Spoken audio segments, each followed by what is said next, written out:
to another episode of Andy's Aviation Tech Talk. Kanjan, it's lovely to have you along with me again today. Today I'm actually talking about, as a direct question from my friends in Star Avia up in Zambia. They've actually asked me, as a result of episode 1 or 2, or 3, somewhere around there, I can't remember exactly where it was, but I spoke about the need for engineers around the world, and they're wanting to know where exactly these engineers required.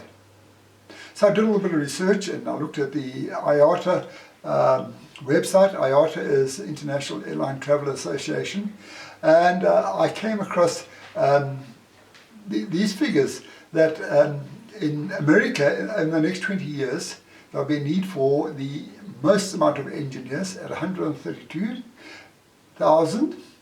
Then Asia Pacific around about 122,000, followed by Europe and then the Middle East and so on. So there is a huge amount of opportunities out there for aircraft engineers.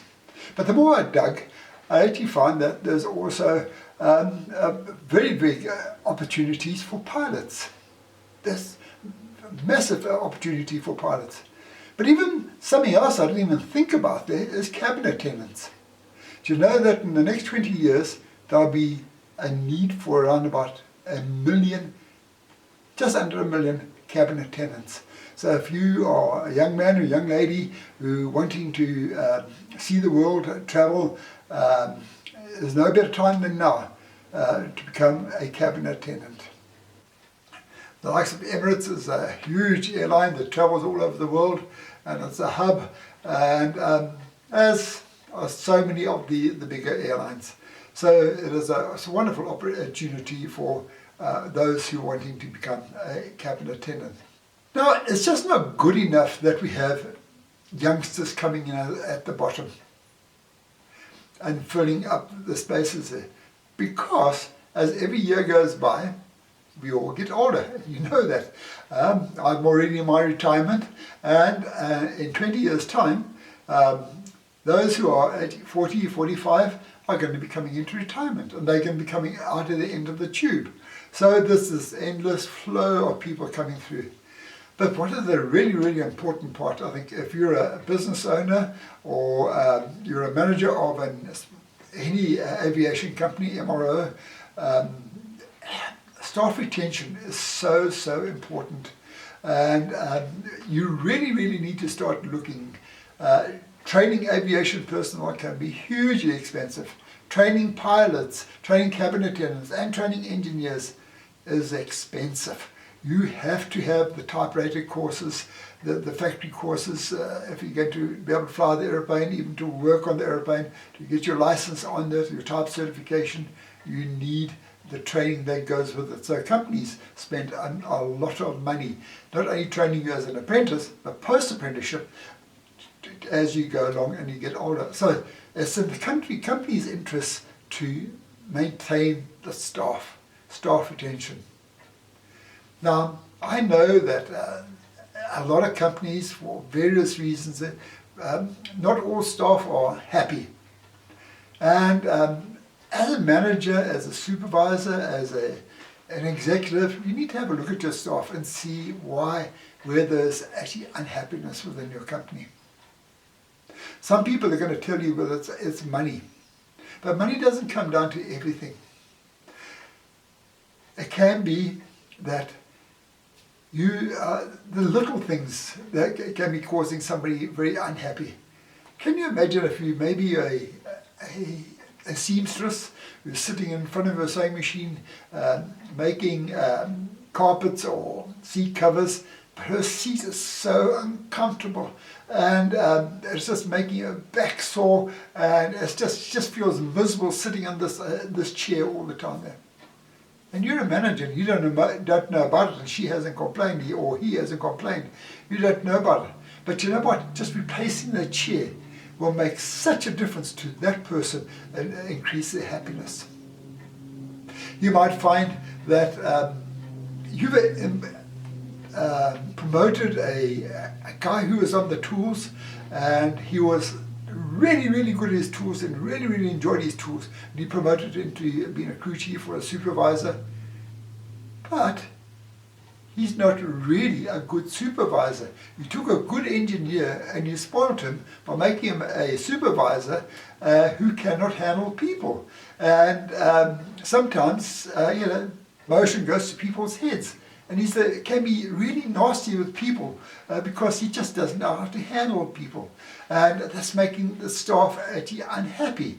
They don't want to work for a unhappy, grumpy supervisor who doesn't know how to lead them and show them the way. So it's really important for companies to have a look at how they go about promoting. Are they promoting the right people?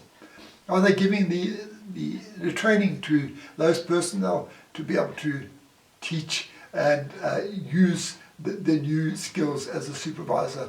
You might not have a medical scheme within your company, but that is a thing with people that they want it. They want job security. Job security is the most important thing and not money. Now, when you're on the hangar floor, you might not realize it, but the most important thing for a company is to make a profit. But you say, wow, we've got lots and lots of passengers and we must be making money. Yes, you might be making money, but if you can make money and not make a profit, you have to have a profit because the hard time is going to come. As my ex-CEO used to say, you have to have a war chest because the hard times are going to come and you've got to be able to go through those hard times. We've just gone through COVID. Airlines have actually shut down all over the world because they did not have the war chest to be able to take them through. In 2001, we had 9/11. There was a lot of aircraft seats out there, but people all of a sudden became very, very nervous of flying and they stopped flying. And the airlines had to park airplanes, they had to furlough pilots and they had to furlough engineers and cabin attendants. So it is important that a company has a war chest. And sometimes they cannot build up a war chest if they are actually paying out salaries. Salaries come second after fuel costs are one of the biggest costs of an airline there. Then comes salaries. Then there comes maintenance. Maintenance is a very, very expensive part of maintaining aeroplanes. You'll be astonished at what it actually costs to overhaul an engine. And a company needs to make sure that they've got maintenance reserves so that when the engine is actually overhauled, there's that maintenance reserve put aside for that engine overhaul. So it is very, very complicated there. But, as I say, there is a lot of opportunities throughout the world over the next 20 years, and this is a wonderful opportunity for you to get into the trade right now. Now I've got a couple of opportunities.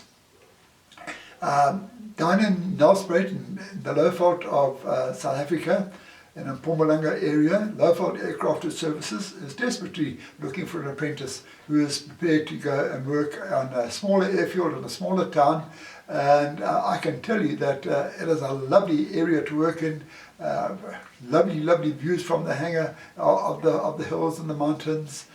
Lovely and warm, lovely, happy company to work for.